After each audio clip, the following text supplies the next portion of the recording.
এক দম্পতি ছিলেন। স্বামী বা স্ত্রী কেউ যেন তাদের সম্পর্কের আসল স্বাদে সন্তুষ্ট ছিলেন না। তারা বাহিরে অন্য সম্পর্কে নতুন স্বাদের সন্ধানে যেতেন। তাদের মনে হতো অন্যজনের জীবন বা সম্পর্ক হয়তো অনেক বেশি মশলাদার ও আকর্ষণীয়। একদিন স্ত্রী একটি রেসিপিতে নতুন এক ধরনের মশলা মেশালো, যা দেখলে হুবহুব আসল মশলার মতো। কিন্তু আসলে তা ছিল এক ধরনের ভেজাল। রান্না শেষ হওয়ার পর দেখা গেল দেখতে খুব সুন্দর হলেও সেই রান্নার স্বাদ সম্পূর্ণ কৃত্রিম এবং খাওয়ার অযোগ্য।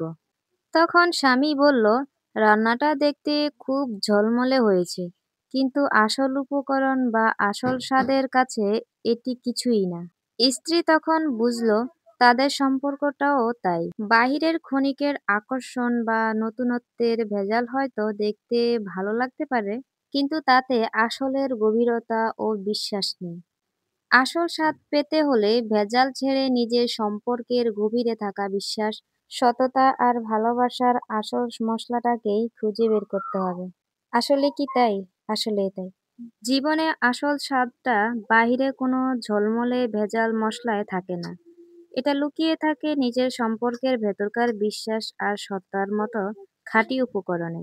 যা আপনার কাছে আছে সেটাকে যত্ন করুন, তবেই তার শ্রেষ্ঠ স্বাদ দেবে। হ্যালো, আসসালামু আলাইকুম। আপনাদের কাছে যদি আমার এই ভিডিওটা ভালো লেগে থাকে তাহলে একটি লাইক ও একটি কমেন্ট করবেন। নতুন নতুন ভিডিও পেতে এই পেজে ফলো দিয়ে রাখুন, যাতে সবার আগে আপনার কাছে পৌঁছায়। দেখা হবে নেক্সট ভিডিওতে। ততক্ষণ পর্যন্ত ভালো থাকুন, সুস্থ থাকুন।